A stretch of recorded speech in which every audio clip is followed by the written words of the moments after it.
What's up, everybody? My name is Caleb, and hey, one thing you need to know about me is that I am known for getting lost, like all the time. Like I'll just be going to the store, get some groceries, living the good life, and I come outside, I'm like, did I even drive here? I'm like, maybe y'all probably can't even drive yet, but maybe your parents do. And where's the car? Where? I don't know, maybe you're like that too. Maybe you were exploring with your friend in your neighborhood and got totally lost in his own neighborhood. He's like, oh yeah, I know. And you got lost. You had no idea where you were or where you should go. Or maybe when you were younger, you accidentally wandered off from your parents in the grocery store, And the next thing you knew, your parents were nowhere to be found and you're in a jungle of clothes. Or maybe you've been on a road trip before and the person who was driving thought they were going the right way, but then everyone realized it was not the right way and you were in the middle of nowhere. If you've ever gotten lost before, you might have found yourself in the moment asking, yo, what am I supposed to do now? When you're lost, you want to do something to make the situation better or figure out where you're supposed to be, but you just feel a little helpless, like you don't know where to turn next. And I think we all feel that way sometimes. That question of, what am I supposed to do now? For me, that's how I usually feel when we talk about injustice. Remember, injustices are the things in our world that are unfair, unequal, or just not right. They're the kind of things that happen to us or to others that make us think, yo, somebody should do something about that. And as we've learned over the last few weeks, not only does God care about injustice, but He calls us to work with Him to help bring justice. He challenges us to do something about it, to be part of the work He is doing to make things right. And while that's a really, really cool and even exciting challenge, I think if we're honest, it's also a little overwhelming. I mean, for starters, we sometimes feel like there's not a lot we can do about the injustices we see in the world. I mean, the huge problems of poverty, racism, hunger, unequal treatment of people, cruelty, crime, the list goes on. And those things just feel like part of a never-ending battle against injustice. And at times, it truly feels like we can't solve big problems like these. Maybe you feel that way sometimes too. Maybe you look at the injustices in the world and feel a little hopeless. I mean, they've always happened and they're still happening. So can there even be hope that they won't happen? Is there anything we can really do to change them? Or maybe you do have hope that things can change, but you don't feel like you can be part of the solution. You wonder if you can make a difference when it comes to such big problems in the world. Maybe you see injustices happening to people in your school or in your neighborhood, but you don't know what to do or how to help. After all, how much can one person actually do to change something like that? Maybe you're sitting there kind of feeling like you do when you've gotten lost before. You know injustice is out there, but you don't know what to do to help to make things better. Or maybe you're the person on the receiving end of injustice. You're dealing with it each and every day. And because of that, you know just how difficult actually doing something about it can be sometimes. Maybe you're someone who knows it's happening, but honestly, it's not affecting you. And because of that, you're just not sure what you're supposed to do about it. Maybe you're not even sure you want to do anything about it. Or maybe you've jumped in to do your part. You've spoken up, you've shown up whenever you see injustice, and maybe you've even seen some progress in your fight. Let's go, come on, keep going. But because of that, you know that the work to fight injustice, it's not easy. In fact, it's really, really, really, really hard. And maybe because of that, you're not sure if you can keep going. You're not sure if you can stay in the fight because honestly, it's a lot. And yo, all of that, I totally get it. Because you're right. Standing up and doing something about injustice isn't easy. It's overwhelming. It's something that feels like somebody bigger or stronger or older or more powerful should be doing. It feels like something somebody needs to do something about, right? Well, here's what I want you to know today. You are somebody. What? Crazy, I know. You are somebody. And whether you realize it or not, I believe that you could be the somebody to start doing something and keep doing something about the injustices that you see and care about in the world around you. Now, to help us out here, I want to talk about a guy named James. And what's interesting about James is that he was actually the half-brother of Jesus. Now, after Jesus died and came back to life, I love how we just say that like it's a normal thing. So yeah, my God Jesus, he died. He's back to life. No biggie. James became a leader of the early church. And during that time, James wrote a letter to a group of Christians who were facing injustice in their world. And James wanted to encourage and challenge them. He did so by saying this: suppose a brother or sister is without clothes and daily food. If one of you says to them, go in peace, keep warm and well fed, but does nothing about their physical needs, what good is it? Okay, so that sounds a little harsh. James was basically saying, hey, when you see an injustice, you have to do more than just offer a few words and walk away. You have to do more than just hope it changes, but still hope that it changes. If you don't do anything to actually try and help, what good is it? I think this bold statement stings just a little bit because if we're honest, that's what we're all tempted to do sometimes. When we're faced with the hugeness of a problem that we don't know how to solve, we often just settle for simple words over actual actions. We join the hundreds or thousands or even millions of people waiting for and praying for somebody to actually do something. And if we're the ones hurting, sometimes we even give up hope that something can or will actually happen to make it right. But in that, we miss the opportunity God may be giving us to be part of the answer, to be that somebody who can do something. James went on to explain that as followers of Jesus, our response to injustice is directly connected to our faith. He said this: in the same way, faith by itself, if it is not accompanied by action, is dead. Whew. James was saying here that our faith and our actions, they're connected. If we say that we have faith, but it doesn't motivate us to do something, then something about our faith is dead. Something about our faith isn't quite right. And here's why that's a big deal.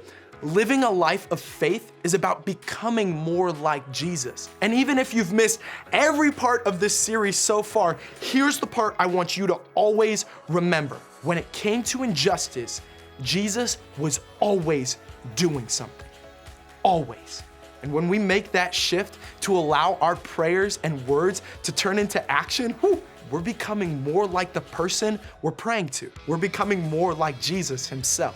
The things that make you feel sad or angry that you know aren't right, the injustices that motivate you to act, those things that hurt you and the people you love, those things are wrongs in the world that God wants to see made right. And he created you and me to be the somebodies, that's a weird word, somebodies.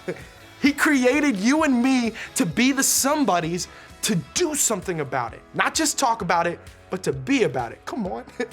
To act on it and to keep acting as a reflection of our faith in God who cares about injustice. Then others around us can see the God who cares about injustice too. When it comes to injustice, never stop doing something. And I know, it may feel overwhelming. Like our little actions won't have any effect on such giant problems. But small changes, they're still that. Changes. And they're changes in the right direction. God tells us in his word that no matter how long the fight is, no matter how hard the battle is, we aren't supposed to give up. The Apostle Paul wrote this: let us not become weary in doing good, for at the proper time we will reap a harvest if we do not give up. Therefore, as we have opportunity, let us do good to all people. Don't get weary when you're doing good, Paul said. In other words, don't give up. Don't give in when the good work gets hard. Instead, keep going, keep working, keep fighting. Paul used farming language to make this point. And while most of us aren't farmers, maybe you are, sorry for assuming, it still totally applies to us. He said not to become weary of doing good because we'll get a harvest. That means at the right time, we'll see the benefits of the work we've put in. See, fighting injustice is like planting a seed.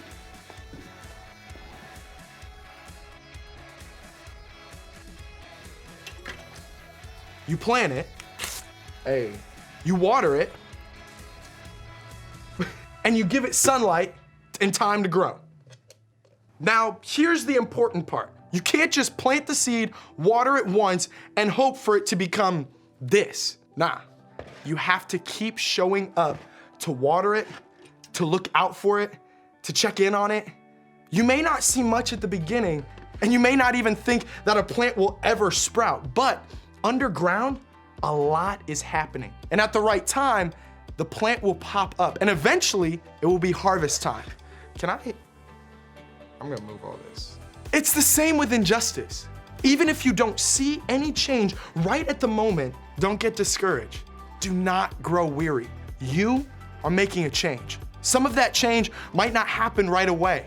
It may not be visible at first, but God is working in ways you might not be able to see. So don't give up. Keep doing good to all people. When it comes to injustice, never stop doing something. We actually have the power to set off a chain reaction when it comes to fighting injustice, but we can't take action without setting things up first. Now, before an action can happen, we have to actually see the injustice. And we've learned that God is doing something about injustice by using each of us. And today, we're reminded of another important thing when it comes to injustice, that we should never stop doing something.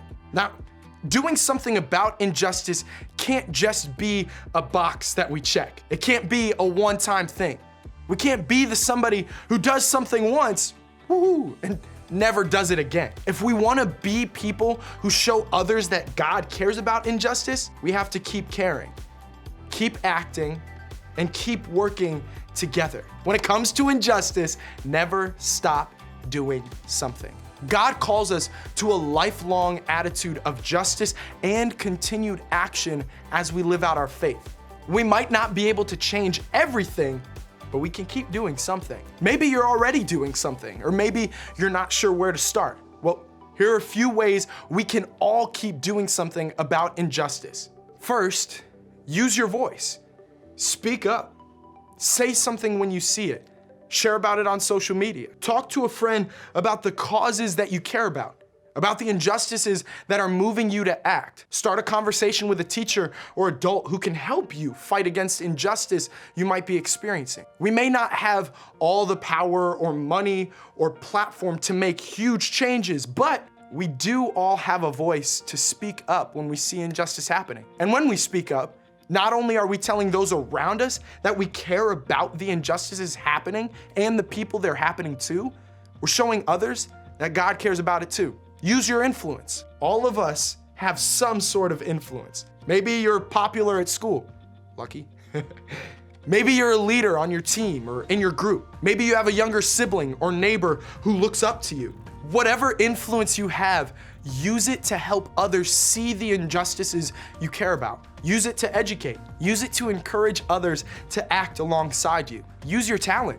You don't have to give up on basketball or theater or Spanish class or whatever your hobby is. You don't have to be a big personality or a strong speaker or a super smart student in order to act on injustice. Whatever talent you have, God can use it to shine light on an issue and inspire others to act. If you're not sure what that looks like for you, ask God to show you. Think about what you're good at and what you like to do. If you're good at playing piano, maybe you could teach someone how to play who could use a friend right now. Or maybe if math is your strongest subject, again, lucky, you could tutor someone who is struggling to understand it. Maybe even start a conversation in your group about it today. The people in your group are there to encourage you to live out God's best for your life. So ask them what talents they see in you and brainstorm ways you can use those in the fight against injustice together. Use your time. We're not talking about doing one service project or signing up to volunteer a few times. Guys, injustice, it's everywhere. And it will stay that way if we don't keep acting. Part of following Jesus is making a commitment to do something and keep doing something. So make the work against injustice more than just a one-time thing. Make it a lifelong goal. Keep showing up, keep giving, keep telling your story.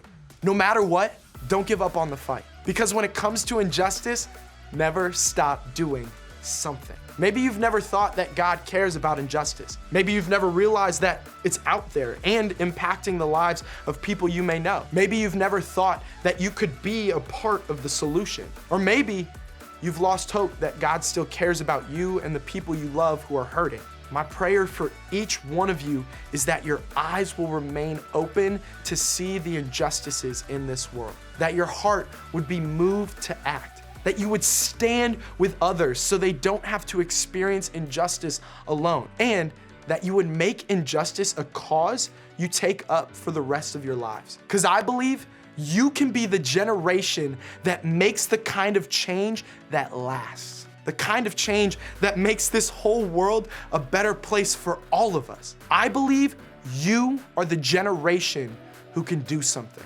Can you imagine if everyone chose to do something with their voice, their influence, their talent, and their time? If we chose to care about and keep fighting against the injustice that we see around us and in the world, I think it could cause a domino effect that could change the world.